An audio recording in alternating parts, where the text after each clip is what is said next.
Hello beautiful people of the universe. Welcome to my video blog. My name is Connor Santry, and on this blog I share empowering wisdom that helps us to transform into our best selves. Now in this video I'm going to share a lot of information, so if you're genuinely interested in this subject and becoming the best version of yourself, then I would recommend taking some notes and even doing follow-up study on any golden nuggets that stand out to you. The man whose wisdom that I'm going to be diving into in this video is named Elliott Hulse. When it comes to becoming the strongest versions of ourselves, Elliott Hulse is the man. I've been following Elliott for about 5 years now, so he is very likely my biggest mentor, my biggest role model, my biggest inspiration. So what I'm going to do in this video is summarize the top lessons that I've learned from Elliott Hulse about becoming the strongest versions of ourselves. That's what Elliott's mission is all about, becoming the strongest version of himself and empowering other people to do likewise. And that is what my mission is all about as well. So Elliott and I share the same mission. Now, when it comes to the lessons that I'm about to share with you, I'm going to divide them into 5 categories so we can really break them down and assimilate them. They will definitely be overlapping, but I think it can help to just break them down into these, we'll call them 5 realms of wisdom. Now again, I'm about to share a lot of information.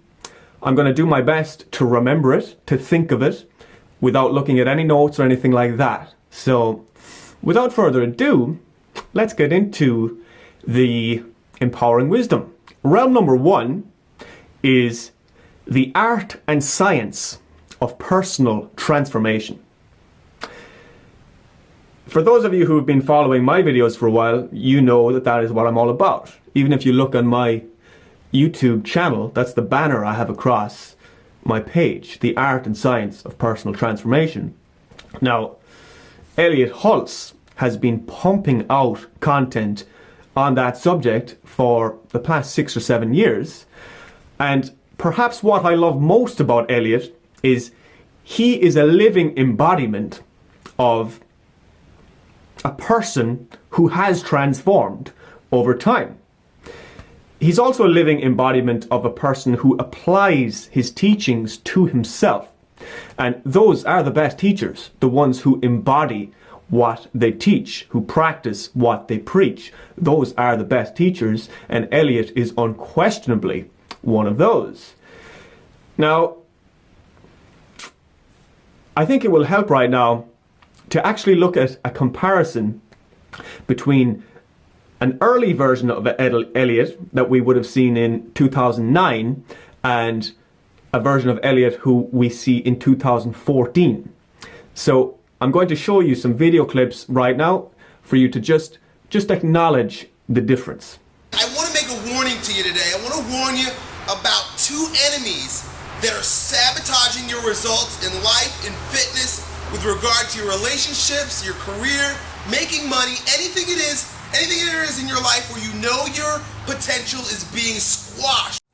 What's up, guys? We got a question from one of our buddies here who says he wants to know how to become more alpha, and he even uses the term frequencies to describe what he receives from me when he watches these videos, and he's decided to describe me as alpha energy and frequency.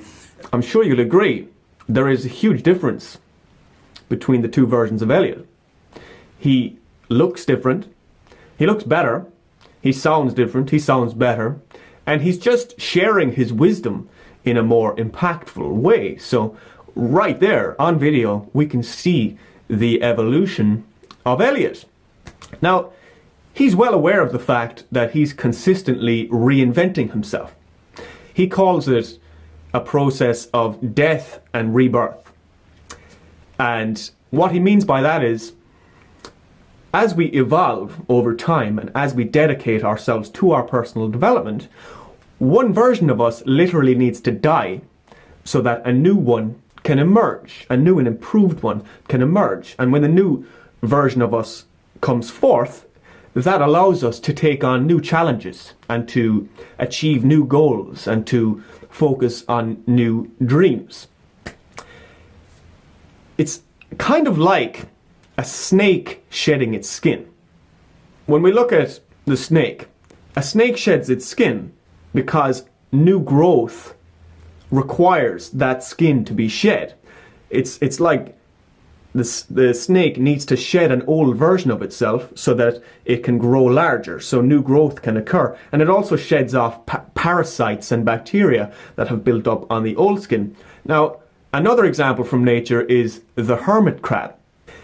A hermit crab, for new growth to occur, it needs to find a new, larger shell.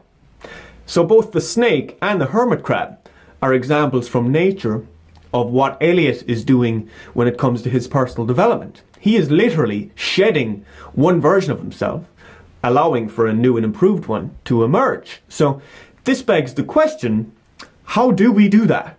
How do we shed one version of ourselves so that a better one can come forth?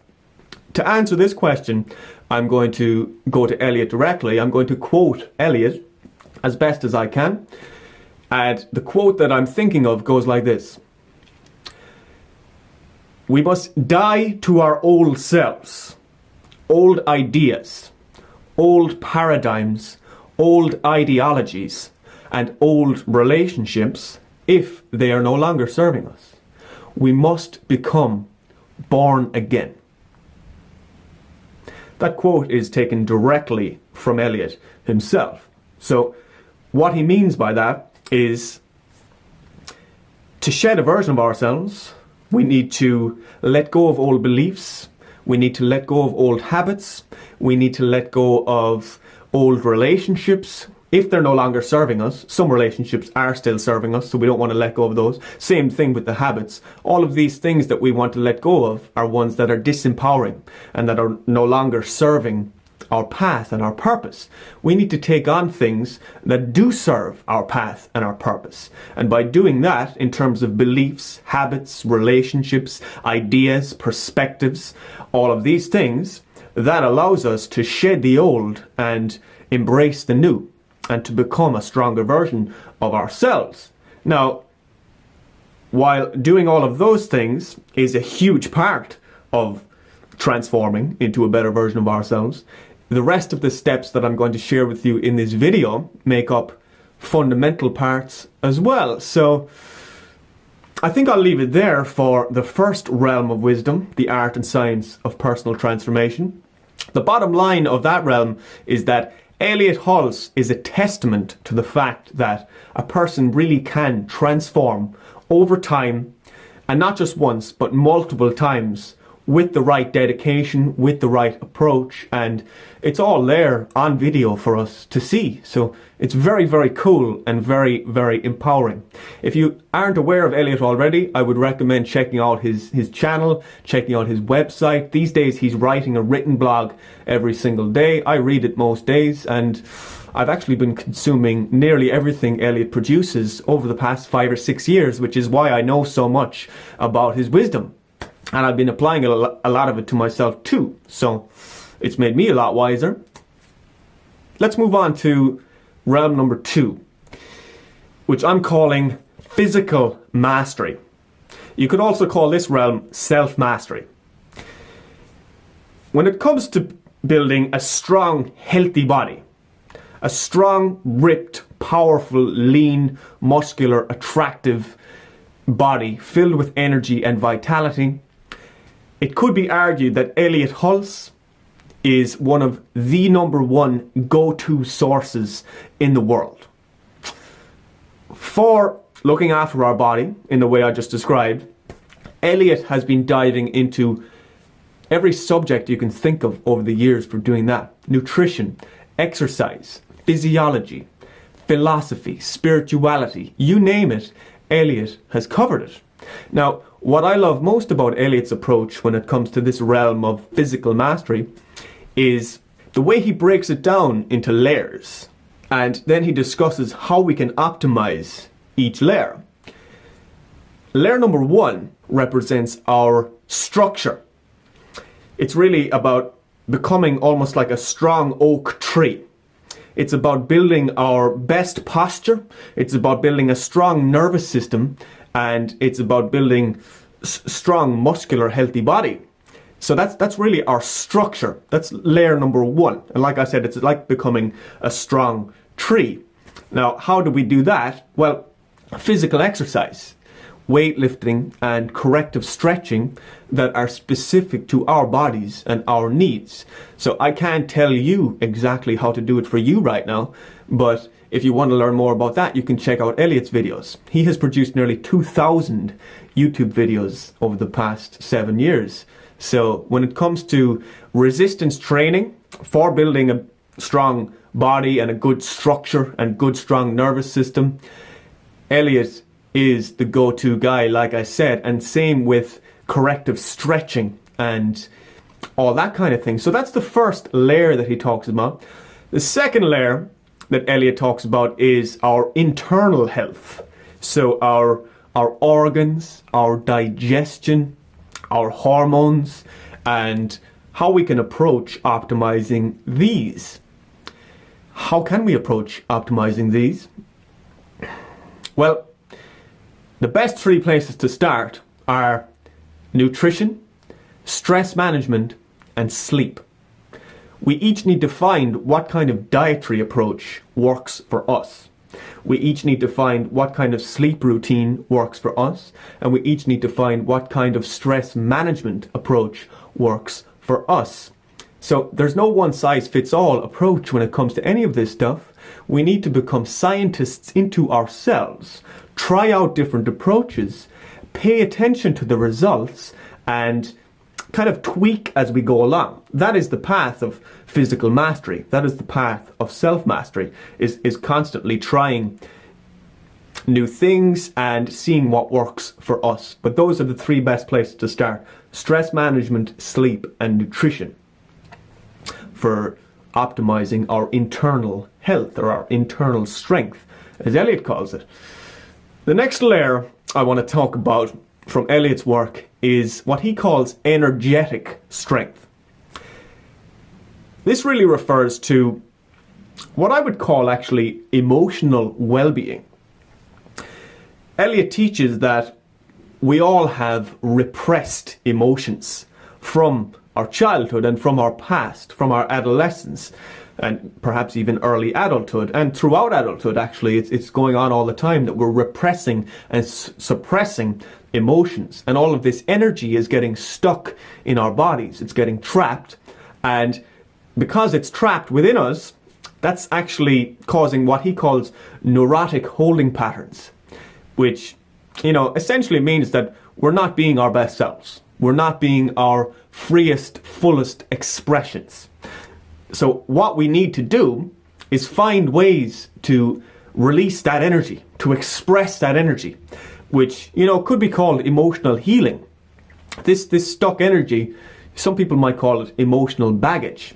And it's things that counselors help people with, psychotherapists help people with, things like psilocybin mushrooms, ayahuasca. All that stuff is directed towards releasing the trapped energy, like I said, so we can become the fullest expressions of who we are.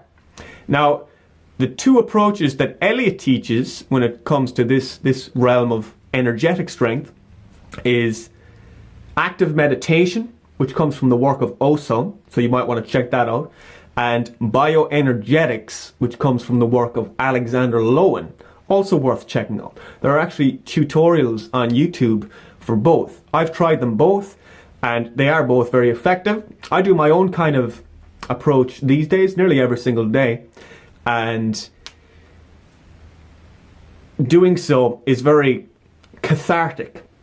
Both of those approaches, active meditation and bioenergetics, are forms of catharsis. They're forms of expressing emotions, digging out emotions that are trapped in us and processing them. So, like I said, if we want to become the best, fullest, freest versions of ourselves, that is a key layer as well. So, there's just one more aspect of Elliott's teachings when it comes to physical mastery and self-mastery that I want to talk about right now, and that is developing our intuition what you could call our intuitive intelligence.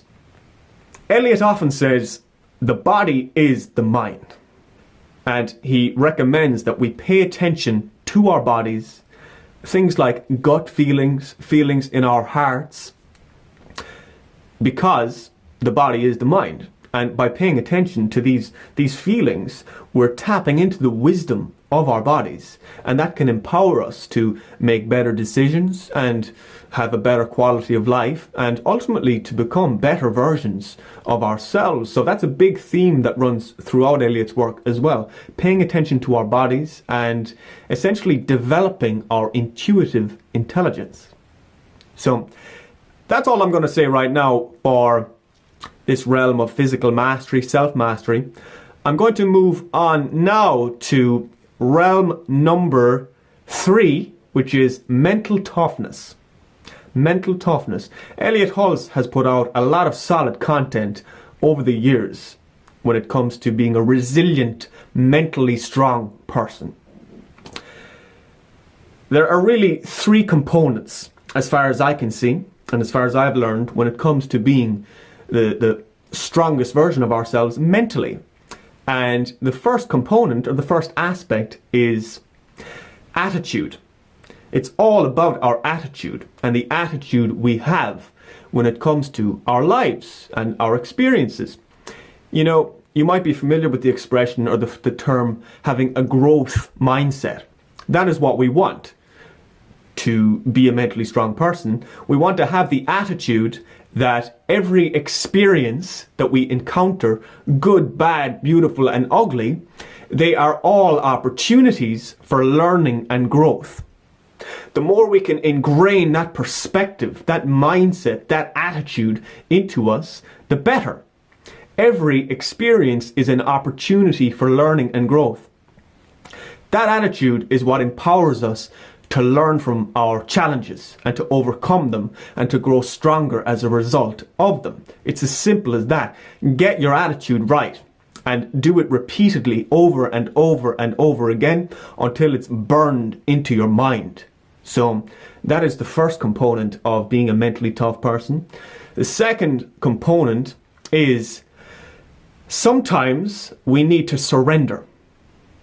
Sometimes we need to just accept the things that we cannot change, because if we don't, we're only going to cause ourselves suffering, because there's nothing we can do about them. It's like that line from the Serenity Prayer. God, grant me the serenity to accept the things I cannot change, the courage to change the things I can, and the wisdom to know the difference. Elliott often talks about that. He calls it tenderness. When he says tender, that tender is about becoming soft and yielding to the things that we cannot change. You know, in the East they would call it non-resistance or acceptance or surrender. These are all different words that are pointing towards the same thing. It's an attitude of acceptance towards the things that we cannot change. Because if we resist them, the challenge persists and we create suffering for ourselves. So we need to learn what are the things that we cannot change, and we need to yield and soften to those things. So that's the second component of being a mentally strong person. Sometimes being mentally strong involves surrendering and doing nothing and just accepting. Just like the line from the Serenity Prayer. And the part of that line as well, when it comes to having the courage to change the things we can, that brings me on to the third component of being a mentally strong person, which is discipline. Discipline. Daily disciplined action will allow us to change the things that we can change in our lives. Elliott constantly talks about executing on our daily goals. And that ultimately, when it comes to success and achieving what we want to achieve, that is the biggest key. Daily disciplined action. Getting clear on the things that we need to do every single day, and then nailing those things day in, day out, no matter what. No excuses. No, we get clear on our process goals, the things we need to do every single day, and then we execute on those every single day. Daily disciplined action. The more we do it, the more disciplined we become. It's like a muscle. It's like our psychological capacity for discipline is literally like a muscle, and by training it every single day, it might be hard at the start, but over time we ingrain those habits, we ingrain the routine, and it just becomes natural and normal for us after a while. And people might be saying, God, that guy is so disciplined. Look at the way he's living his life. But for us, it's not discipline at all, because we've been doing it every single day over the long term. It's just become natural. So that is our component number 3 when it comes to becoming a mentally strong person. Some people might say that being disciplined isn't an aspect of mental toughness, but personally, in my opinion, it is. I think being mentally strong definitely is about having courage and daily disciplined action as well as the first 2 that I discussed. So I think that's enough for mental toughness. As you can see, Elliott has put out, like I said, a lot of solid content on that over the years. It's one of the pillars of his wisdom. Let's move on. And actually, this aspect of discipline and daily disciplined action ties in beautifully and leads me on beautifully to the next realm of wisdom, which is about being a warrior king. How to be a warrior king. This is Elliott's kind of latest phase of teachings, what he's empowering people to practice and embody in their lives. Now, you might be wondering at this stage, what am I talking about? How to be a warrior king? It sounds esoteric and strange, and understandably so. If you are wondering what I'm talking about, it is very understandable. This isn't something that's talked about much. That is changing. People are starting to become aware of this kind of esoteric realm and how it can be super empowering for our lives. So allow me to explain what I'm talking about here when I speak of warrior king. This is to do with archetypes. Archetypes refers to a psychological concept that comes from the work of Carl Jung, a 20th century Swiss psychologist who came up with this concept of archetypes, and lots of other good stuff which we'll talk about more in a few minutes. Archetypes. Archetypes are typical patterns of human behavior that get played out in people's lives and have been playing out in people's lives throughout human history. If we look at some examples of archetypal patterns of behavior, you will understand what I mean. Jokers, kings, warriors, magicians, princesses, princes, lovers, martyrs, victims. All of those are archetypes. These are typical patterns of human behavior that get played out all the time. And not just in history, not just in stories. It's happening in the modern world all the time. It's when we have the eyes to see them that we then start to notice them, both in other people and in ourselves. So, to illustrate further the power of this archetypal stuff, let's look at the warrior as our first example. Now, the warrior archetype is all about being courageous, it's about being disciplined, it's about being dedicated to our mission, and it's about going after our dreams, all guns blazing. The more we have a mission, the more we start to get empowered by this kind of warrior energy. You know, if we look back at, let's say, an ancient Greek warrior, you know, because he's a warrior, he's going to carry himself in a certain way. He's going to have a certain kind of energy about him. He's going to live his life in a certain way. He's going to have good work ethic. He's going to have good character. He's going to have good discipline, and he's going to have good dedication. And he's going to feel and think and behave in a certain way. Well, in the modern world, there are people who are living out that type of archetype all of the time, whether they know it or not. People like elite athletes or entrepreneurs who are completely dedicated to their mission are very similar to warriors. And one of the reasons that I know so much about the warrior archetype is because I have been heavily influenced by it in the past few years. Like I said, it's all about absolute dedication and courage and discipline and just going after what we want, like a warrior, with all guns blazing. And Elliott has been influenced by the warrior archetype heavily as well. Now, one problem with becoming over-identified with the warrior archetype is it can lead to things like stress, burnout, and imbalance. We tend to neglect other aspects of our lives. So it can be very, very empowering, but we don't want to get over-identified with it. And that's something that will come up when I speak about the other archetypes as well. So that's the warrior archetype. Elliott teaches now that we can consciously choose to live our lives in such a way and carry ourselves in such a way that we get empowered by that warrior archetype. And it can help us get tremendous things done. It can really help us to achieve great levels of success.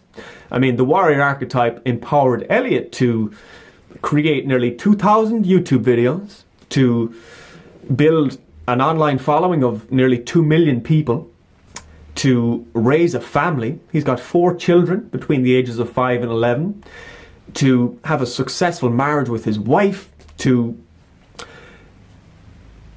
having several businesses, to owning different gyms.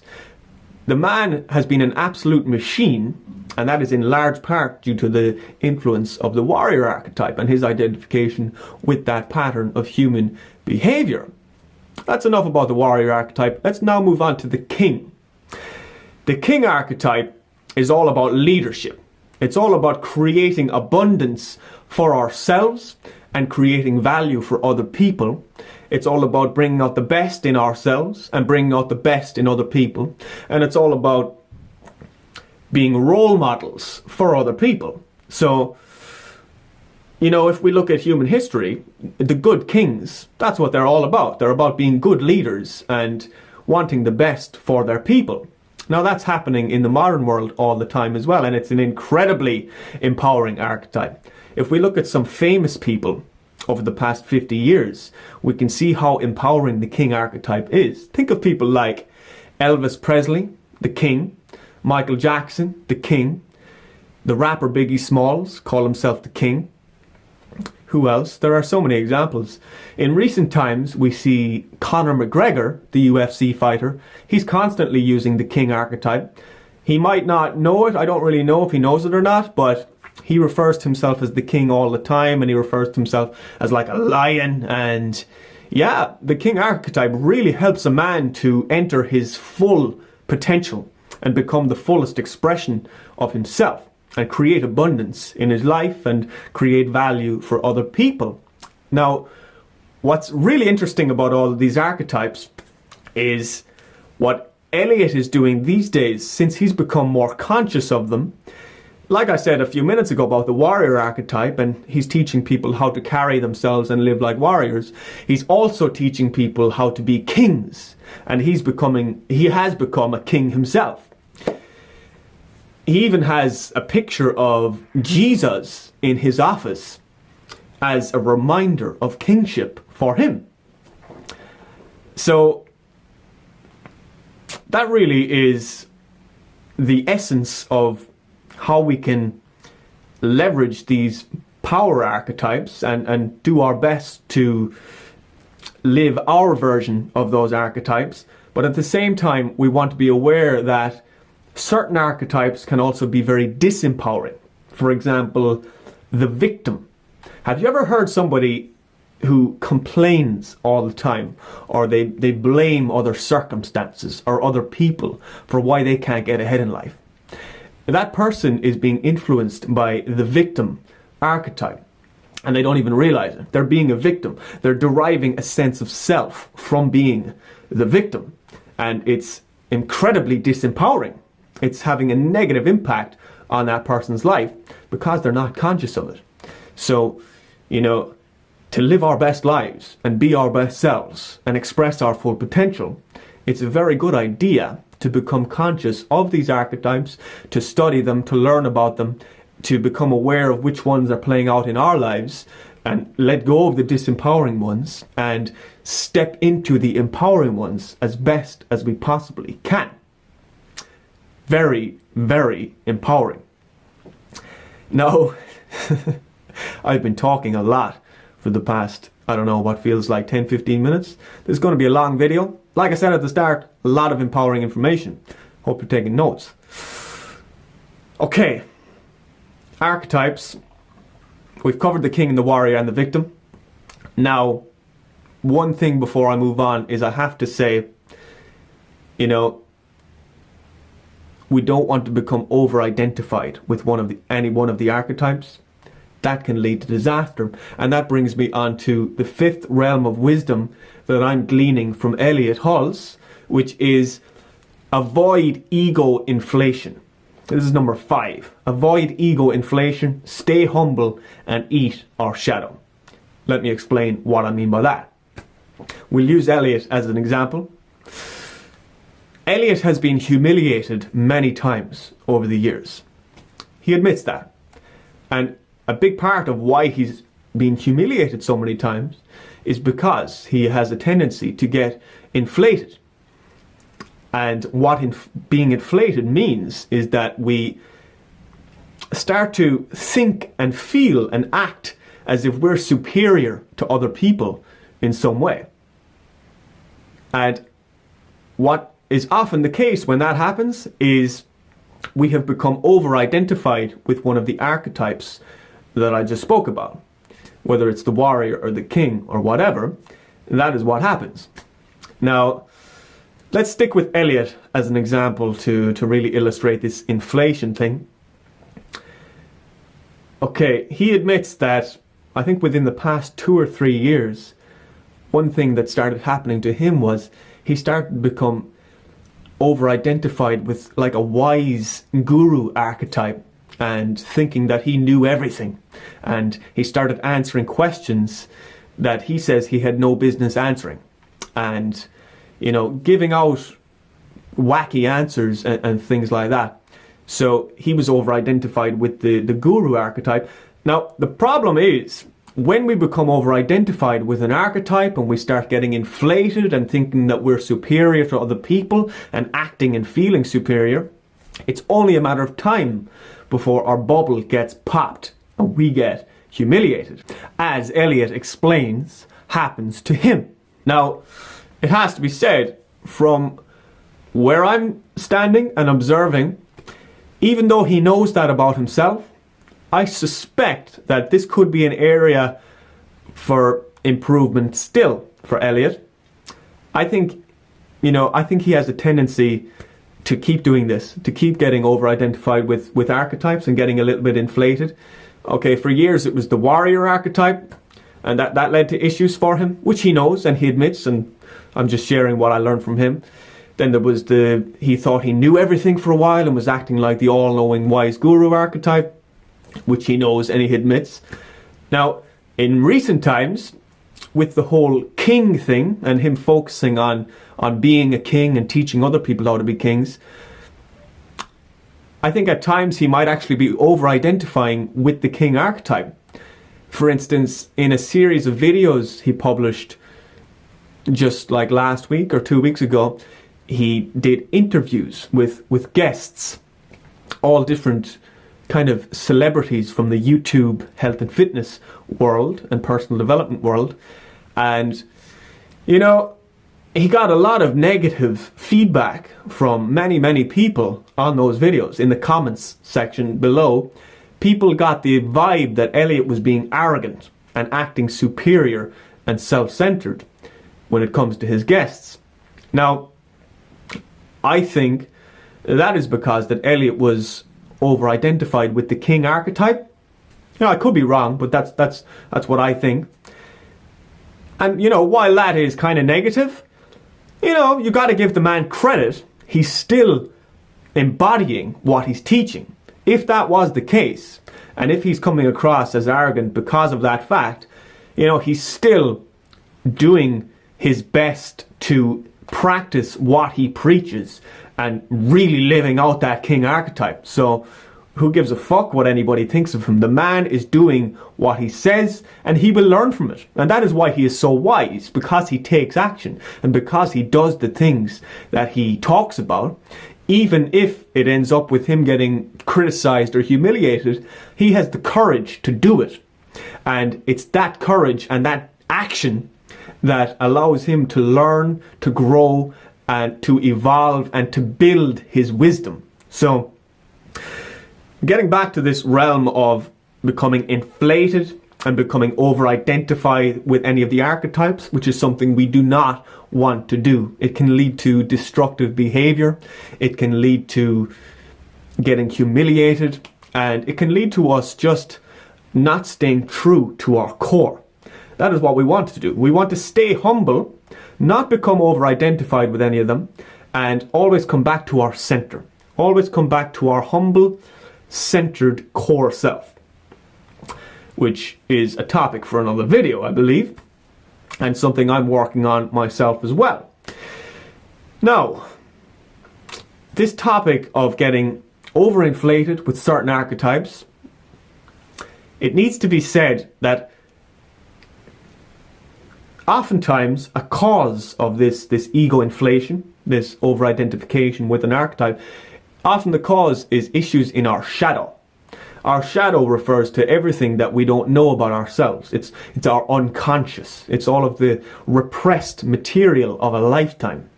It's all of the repressed characteristics that we've been repressing since childhood. It's all of the repressed emotional wounds that we've been repressing since childhood, like I talked about earlier when I spoke about energetic strength. So our shadow is all of the stuff that we don't know about ourselves, including, insecurities. If we were ever made to feel inferior, or let's use Elliott as an example, he speaks about times in his adolescence when he was made to feel dumb. So if part of him in his shadow, in his unconscious, still feels dumb, that could actually be unconsciously influencing his behavior and his personality, causing him to over-identify with archetypes like the all-knowing guru. I know everything. I am superior to you in knowledge. I am over-identifying with the wise guru archetype because part of my shadow feels dumb and insecure. So that is just an example. That might not be the case either. I don't really know.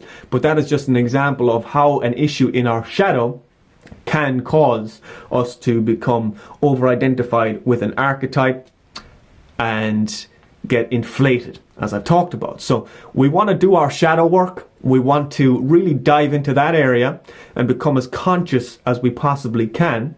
We may never reclaim all of our shadows, but we can reclaim a hell of a lot of it. It's a lifetime of work. And if you want to learn more about that topic, I would recommend checking out two videos. One by Elliott, which is called Beat Fears by Eating Your Shadow, and another video which is by me called How to Reclaim Your Shadow.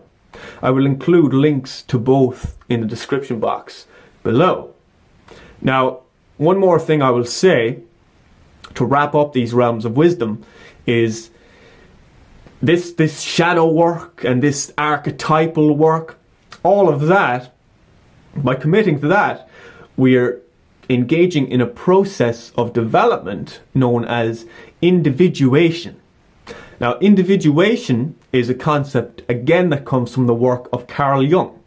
And essentially it means blossoming into the fullest expressions of the people we can be.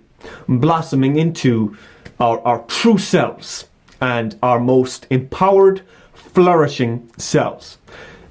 Almost like, a flower or a tree, if it gets the right nourishment and support over time, it will grow into the fullest, best expression of itself. That is what individuation is all about. It's about growing and developing over our lifetime. So if you want to learn more about that, check out Individuation by Carl Jung. So that is it for the 5 realms of wisdom that I am gleaning from the work of Elliott Hulse so far. I intend to continue following Elliott for the foreseeable rest of my life. And, I will say as well that Elliott published a book recently called King, which I haven't read yet, but I have read a very comprehensive overview written by Elliott, so I have a good idea of what's in that book. And really it's a compilation of his life's work. So if you want to dive more into the wisdom of Elliott Hulse, I would strongly recommend checking out that book. I bet it's fantastic, and I look forward to reading it myself. I also want to say right now to Elliott, if you're watching this, my man, my biggest mentor, my biggest inspiration, my biggest role model, I am honored to call myself your fan. I am honored to call myself your student. And I'll be even more honored to call myself your friend when you and I talk one day.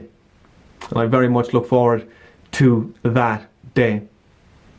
To everybody watching this video, thanks for tuning in, guys. If you enjoyed this video and got value from it, I would really appreciate a thumbs up, and share it with anybody who you feel would benefit from it. And if you haven't already subscribed to my YouTube channel, you are very welcome to do so. That is it for this video, my friends. Thank you for your attention. I look forward to talking to you again soon. Peace.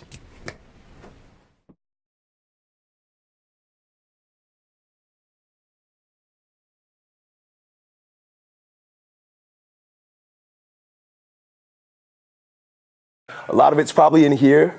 Try that. Do it. Yeah, do it now. They just massage? Just massage it, like rub on it. Or go like this.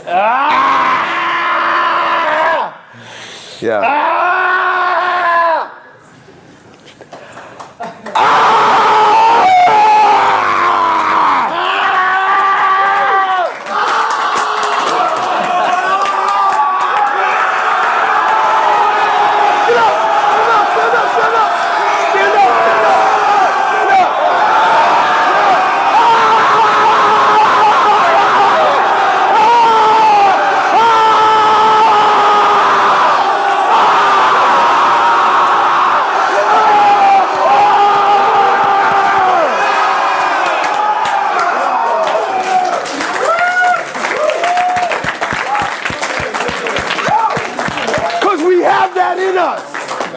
Because we have that in us.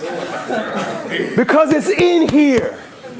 And when this comes out, everything comes back easy. But we're embarrassed. We've been made ashamed of just how fucking powerful we are.